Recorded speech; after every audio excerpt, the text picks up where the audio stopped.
breaking down the Vikings from the perspective of a former NFL General Manager of the Year. It's Jeff Diamond's Purple Report, presented by your select Minnesota Buick GMC dealers. Welcome to Jeff Diamond's Purple Report, brought to you every Monday and Thursday during the Vikings season by your select Minnesota Buick GMC dealers in the 2025 GMC Sierra 1500 on 1500 ESPN, available 24/7 on YouTube via link from the Score North website. I'm Jeff Diamond, former Vikings GM, former Tennessee Titans president. Our producer is Robbie Rosenhaus. Gets all of our clips and interviews, gets us on the air. And Robbie, here we go. Vikings coming off another rather dismal offensive performance. The defense, again, playing well enough to win for the most part. Gave up 19 points, and 7 of them were late in the fourth quarter. Held the Sam Darnold-led offense of the Seahawks to basically 4 field goals until the game was basically decided, in part because of the pick 6 thrown by Max Brosmer. But the offense, dreadful day, shut out for the first time since 2017. And wow, we thought it couldn't get any worse with Brosmer in there after J.J. McCarthy's struggles. But young Max, the rookie quarterback from the University of Minnesota, he was worse than J.J. Yeah, no, it was tough to take. I mean, it was kind of equivalent to a root canal, exchanging insurance after a car accident, sitting in traffic on the BQE in rush hour in the middle of winter in New York City. I mean, that kind of pain. I mean, we're talking about painful stuff. I mean, you can't expect to go up there and compete with a guy making his first NFL start against the top 5 defense, one of the brightest coordinators who now turned head coaches in the game in McDonald, who's going to lead the Seahawks into the playoffs with a real chance in a wide open NFC. I'm sure we're going to get to that towards the end of the show. The Vikings were ripe for the picking. And when it came to close games, they played a few of them, Ravens, Bears, Eagles. Yesterday wasn't close at all on the scoreboard or on the field. Yeah, the sad part of it was they hung in there early, and really at the point in the second quarter, they're down 3-0. They get a turnover finally after no turnovers for 3 weeks, forced no takeaways by the defense. They get the turnover. Dallas Turner, who had another really good game, that's one of the few bright spots for the team, is he's really ascending right now. And he forced the fumble, recovered by Redmond, and they're on the Seattle 13-yard line, down 3 towards the end of the second quarter. And then disaster strikes. They get down to the 5-yard line, and here comes one of the worst plays I've ever seen a quarterback make in an NFL game by Max Brosmer. It was just awful, the decision he made. And we hear about, Max is a bright guy, smart, well-prepared. He's still a rookie.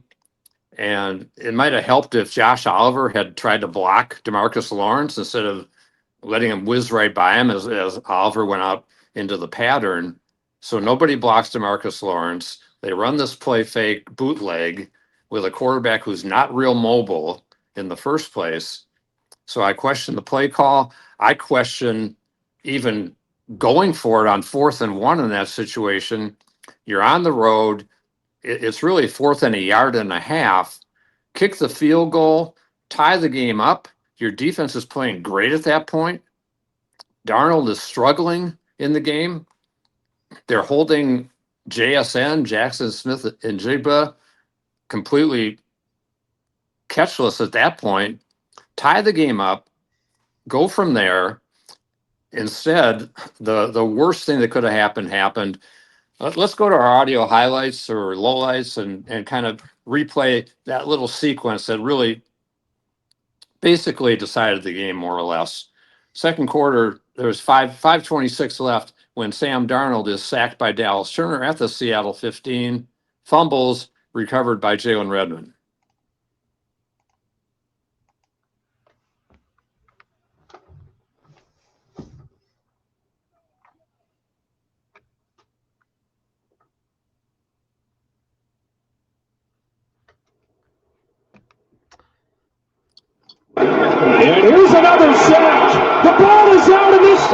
Minnesota's got it.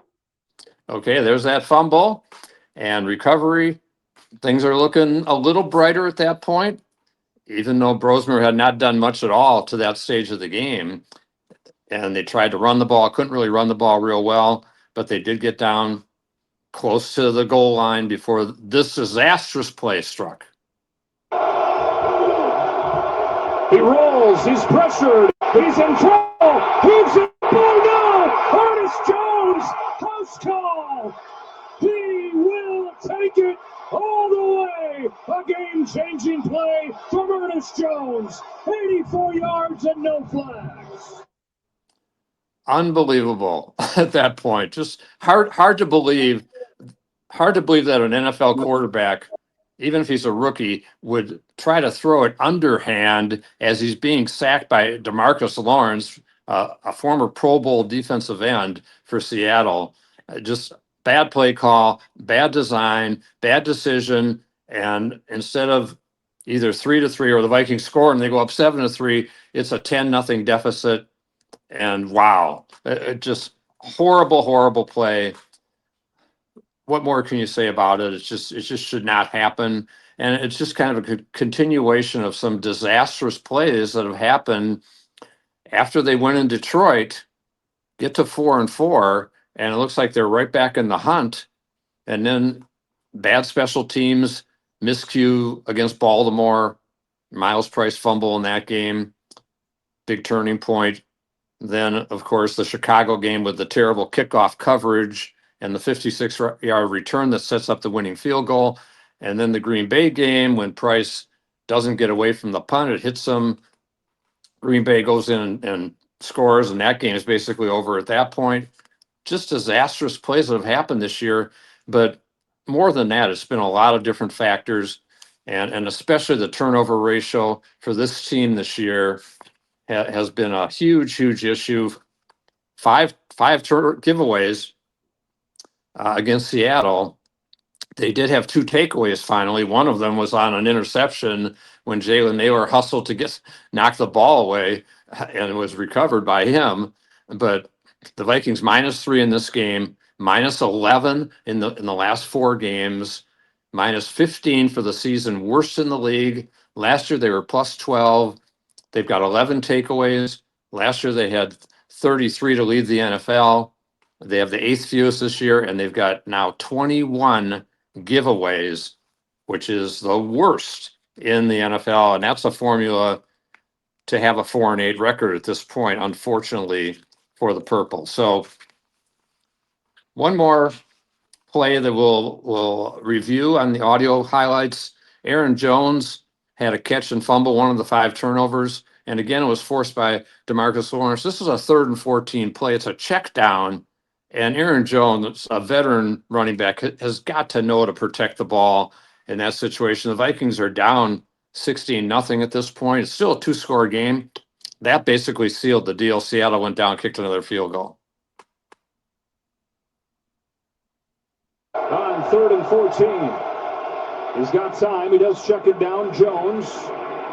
Hit from behind. Lawrence forces another turnover. Okada's on top of it. So the Vikings are 4-8. They host the 3-9 Commanders, another disappointing team that was a playoff team like the Vikings last year. They host them on Sunday.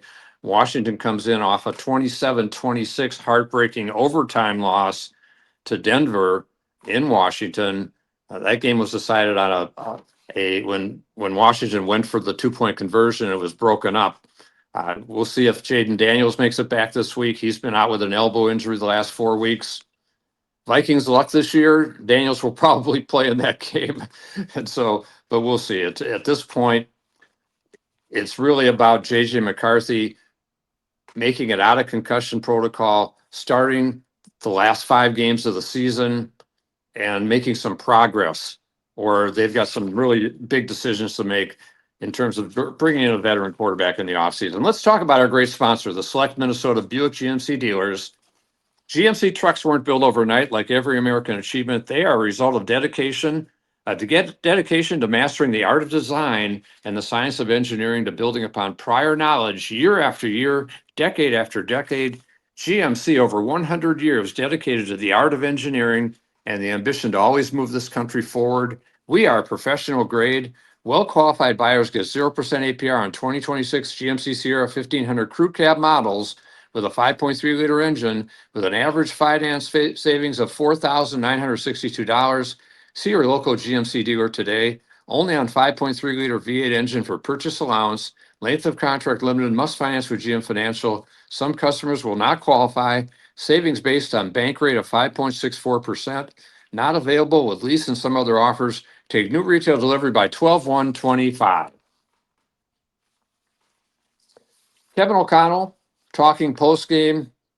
A rather depressed looking Kevin O'Connell, which you can understand why after getting beat 26-0 in a game that where the defense had played very well in this game. They had held Sam Darnold to 128 yards passing, no touchdowns, held Smith and Jigba, the NFL's leading receiver, to 2 catches for 23 yards. Defense getting the job done. Offense dismal, basically a no-show. Justin Jefferson, I never thought I'd see the day where he had 2 catches for 4 yards in a game. And he had another drop. It would have been a tough catch kind of behind him.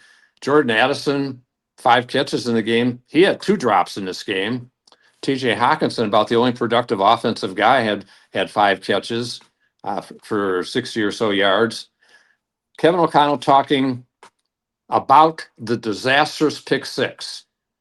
We had some screens and some kind of plays that kept us in manageable D&Ds, and then some plays where I thought early on Max was honestly maybe processing too quickly. There were some moments there where he was getting back to some things where we had some explosive chances for either Jordan on a backside in cut, catch and run, or even on some of the third downs where he just a little sped up like a normal young player can be in his first start, and we just never could really make that 1 or 2 or 3 in a row kind of play. And then when we did move it, we weren't able to sustain it long enough to get in the end zone. And then obviously the low red zone play there on 4th down, when totally flips on, getting the turnover we've been so desperately waiting for, and our defense does that. And then that sequence ends with them getting 7 points is losing football. It's just the whole thing, how the season has unraveled, Robbie. It's really kind of shocking to me. And I'm a guy who picked them to win the division, and picked them to get at least one postseason win. I trusted O'Connell and Josh McCown, the quarterback coach, to coach up McCarthy. Didn't expect him to be hurt a couple times this year. The ankle sprain cost him 5 games. The concussion that cost him the Seattle game, and coming off the knee injury last year. Didn't expect the turnover issues that have happened this year with the massive change from a turnover causing defense and basically protecting the ball to not doing either of those things this year. Drop passes have been a problem. Injuries obviously happen every year, but hit the offensive line hard this year. And Christian Darrisaw, Donovan Jackson, the left side of the offensive line, were both absent with injuries on Sunday. And so Justin School, Blake Brandell, just hard for them to play at the level of these other guys, first round picks. It's just so many things have happened this year. But I'll say one thing, Robbie. I really felt that O'Connell should have pulled Brosmer in the 3rd quarter after his second interception that he threw. And at that point, they're basically down 19-0.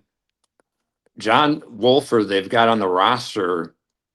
Now, he hasn't been there long, but I think he's been there for a month now. Why not put him in the game? He's a veteran. He has 4 starts in his NFL career. Why not give him a shot to see if something can change and he can get the ball out of his hand? He's not going to hold the ball. He's not going to make a horrible play like Brosmer made. It's not like Brosmer was your first round pick like McCarthy. I thought they should have pulled him. No, I actually thought they should have just left him in. I mean, at some point, perhaps you're going to get a spark. I mean, we don't have to go back too far to week 1 where J.J. McCarthy for 3 quarters looked awful. And then in the fourth quarter pulled, I don't know, 8 rabbits out of his hat. And the Vikings ended up winning that game. Miraculously enough, the Vikings have almost swept the number 1 seeded Bears this year. They came within a field goal of sweeping the Bears. So it just goes to show you how fine the margins are in this league. And if you go back a few years, Kirk Cousins in 1-score games was pretty good. And Kevin O'Connell's record up until this year in 1-score games was excellent. But this year, they're doing the little things in 1-score games that cause you to lose, not cause you to win, whether it be that Brosmer whirly bird throw, whether it be Miles Price fumbling, whether it be more interceptions or just fumbles by Aaron Jones. Penalties, another 10 on Sunday. It's a calamity of errors. Going offside 8 times at home, inexcusable. And my family's flying in this week to go see them against the Commanders, and we're going to have a good time, but not as good a time as we would if they were playing good football. Yeah, all true.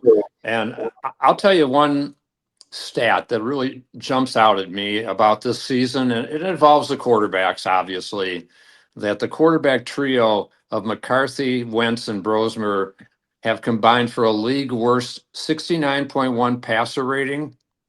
And Brosmer put up 32.8 on Sunday. By comparison, with Darnold at the helm last year, they were 102.9, which was 6th best in the league. And Kirk Cousins in 2022, 93.1 was 12th. They win 13 games in 2022. They win 14 games in 2024. And this year, they're stuck on 4 wins. And that quarterback rating sticks out, as does the turnover ratio, which we know is a big factor. Vikings were +2 in 2022. They were +12 in 2024 in those big seasons. And now this year, -15. So a lot of things have happened. Max Brosmer, here he was talking post-game about a bad decision he made. Decision with the football, and it cost us heavy. And early in the game like that, when you're giving energy to the other team like that, it's tough, and we got to do a better job, me specifically, of keeping the ball in our hands. As you're rolling out there, what are your options in theory in terms of who you're going to go through? Yeah, typical boot play. You have, your flat, your over, and your high component of your boot play, and that's typical for most of your boots and nakeds. And they did a good job covering it. But again, that's my responsibility to take care of the football, and not my responsibility to try to make something happen when it's not there. And I got to do a better job keeping the ball in our hands and getting ready for the next drive. I talked about Dallas Turner before, a bright spot in this game, and he is ascending, and that's a really good sign for the 2024 first-round pick. 2 sacks, 2 forced fumbles, 2 tackles for loss, 3 quarterback hits, 1 pass deflection, 5 tackles. He could have been the NFC Defensive Player of the Week with those numbers if the Vikings hadn't been basically blown out of that game. And so that is a good sign. Jonathan Grenard came back, he only played, I think, 15 snaps, but he had an impact in those snaps. And Van Ginkel, too, making some plays. Eric Wilson had a big game, and we're going to hear from him in a minute. But here's Dallas Turner talking about his performance. Yeah, it was just playing fast. Just the more familiar that we get with the defense, just the deeper we get into the season, just the faster we gel together, the faster we play. And, I feel like that was just what happened today. The Seahawks did run for 125 yards, but it took them 39 carries to do it, or 32 carries, a 3.9 average. So that's still pretty decent run defense. They did pick up a lot of first downs running, and partially those were some penalty-induced ones where they got a shorter yardage on it. But again, it wasn't Sam Darnold who did them in this game, or JSN. It was the quarterback play. It was the turnovers and penalties and mistakes that the Vikings have made. Eric Wilson, I mentioned, had a big game. We'll hear from him in a minute. But first, here is our great sponsor, Select Minnesota Buick GMC dealers. GMC trucks weren't built overnight. Like every American achievement, they are a result of dedication and the ambition to always move this country forward. We are professional grade. Well-qualified buyers get 0% APR on 2026 GMC Sierra 1500 Elevation Crew Cab models with a Turbo Max engine. That's an average finance savings of $49.49. Current eligible GMC owners combine it with $1,350 engine credit plus $1,750 bonus cash and $3,500 GMC loyalty cash to get over $11,500 in total value. That's 20% below MSRP. See your local GMC dealer today. Based on MSRP of $55,370. Must be a current owner of a 2011 model year or newer Buick or GMC vehicle, or a current lessee of a 2020 model year or newer Buick or GMC vehicle through GM Financial for at least 30 days prior to new vehicle sale. Length of contract limited. Some customers will not qualify. Savings based on a bank rate of 5.22%. Not available with lease and some other offers. Take new retail delivery by 12/1/25. Eric Wilson, I mentioned, has been a pleasant surprise on defense. It's his second stint with the Vikings this year, the veteran, and had an excellent game on Sunday. He led the team with 11 tackles, had a sack, 4 tackles for loss. He's second on the team in sacks now with 4.5 behind Dallas Turner, who leads the team with 5.5, which, as I mentioned, big improvement over his rookie year where he had 3 sacks for the entire season. Eric Wilson talking post-game. This week and every week, honestly, we're defensively thinking to, make plays. And, we have a certain standard that we play with. So, this game, apparently, it matched up well where, I was able to make some TFLs and, get them where we want, second and long, third and long, like that. So our edge rushers can really get off. You basically took the wide receivers out of the game and you held them to 1. So the Vikings now will lick their wounds, prepare for the Washington Commanders this week. Hopefully they'll catch the ball better, they'll throw the ball better, be more accurate. Hopefully McCarthy will make it back this week. The defense will rise up and they'll find a way to get a home win where they have not been real effective this year at home. Only one win on home turf so far this season. The one thing that broke today, the news broke today that Adam Thielen was released by the Vikings at his request. The 2-time Pro Bowl receiver, great guy, great in the community, came back to the Vikings this year when Addison was suspended early in the year and Jefferson was coming off the training camp injury. It's unfortunate that he did not have more production for the Vikings this year, only 8 catches for 69 yards. He had a 2-point conversion in that comeback win in Chicago. But Adam, looking for another opportunity where he'll get more play time down the stretch in what he's already said is his final season.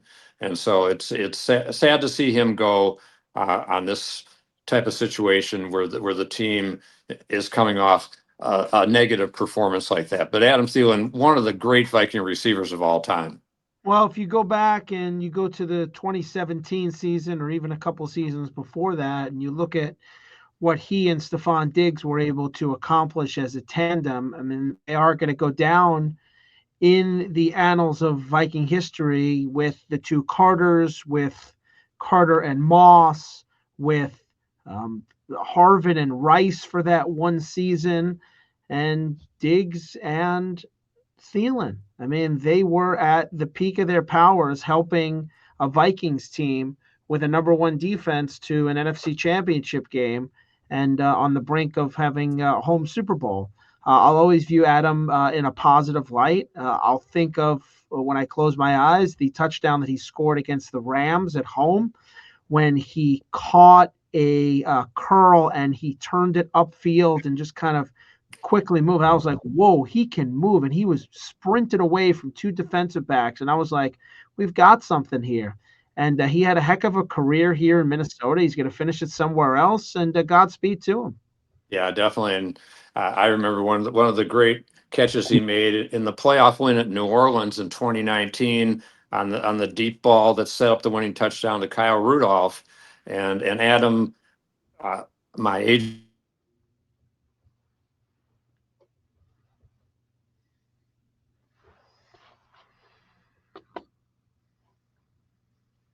in his career with the Vikings, and we're sad to see him go. And but certainly he'll be a fixture in this community for many years to come. Let's go around the NFL. An interesting, certainly starting on Thanksgiving Day, that a lot of big games that occurred. The Packers, of course, had a very big win in Detroit, improving their record this season. And now the Packers are sitting at 8-3-1, and they knock off the Lions, swept the Lions, and they will head to Chicago, head to Green Bay in Lambeau to face the Chicago Bears, who upset the Eagles in Philly. That one really surprised me. Ran for well over 200 yards in that game, with Swift and Monangai both over 100 yards. That Bear team showing that they're for real. And as we said, the Vikings should have swept them.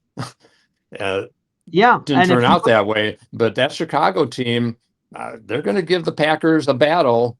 I like Green Bay to win that game, and we'll talk more about that on our Thursday show. But shaping up as a huge game in the NFC North and in the NFC. could be the second year in a row that the NFC North has 3 teams in the playoffs. Again, last year with the Lions, Packers, and Vikings all making it. This year with the Vikings, most likely the one to sit on the sidelines. But you're absolutely right there with that Bears take. I mean, they have more than a rabbit's foot. I mean, I think at one point they did, when teams like the Commanders were throwing away games against them. But the last couple of weeks, they've put the Giants, they've put together a couple of solid efforts here, and the quarterback seems to be coming into his own. So it's not like they've walked into these wins. Yes, they've played a softer than usual schedule, just like the Patriots. But full marks to them. Both of those teams are going to be in the playoffs, and you can party like it's 1986. Yeah, I couldn't hear you there, Robbie, but I'm sure that you were saying some profound statements about the Bears and the Packers and so forth. But yeah, I lost your audio there. It's fine. Go ahead. So other games of interest, and another big upset occurred with not necessarily an upset, but the Cowboys knocked off the Chiefs in that Thanksgiving Day game, and then the Bengals beating the Ravens in Baltimore. All big games on Thanksgiving Day. The Rams were upset at home against Carolina, 31-28 on Sunday. Matthew Stafford, who hadn't thrown an interception in about 8 weeks, had two picks and a fumble that he lost that was returned for a touchdown by that very underrated Carolina Panthers team. Denver wins 27-26, as I mentioned, over Washington in overtime. The AFC South is all jumbled up now, with Houston getting a win over the Colts, and Jacksonville also winning against Tennessee. Colts are at the Jaguars next Sunday, big game in that division. NFC West is coming down to the wire. The Rams are 9-3, the Seahawks are 9-3, 49ers are 9-4. So a lot of excitement going on around the NFL. Buffalo had a big win over the Steelers, and they're tied with the Ravens, and they're going to face each other coming up too. So a lot of big games around the NFL coming up next weekend.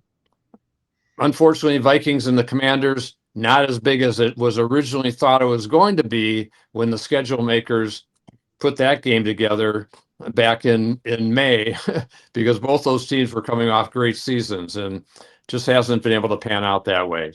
And so we will be back on Thursday, and we will preview the Vikings and the Commanders on Sunday at noon at US Bank Stadium.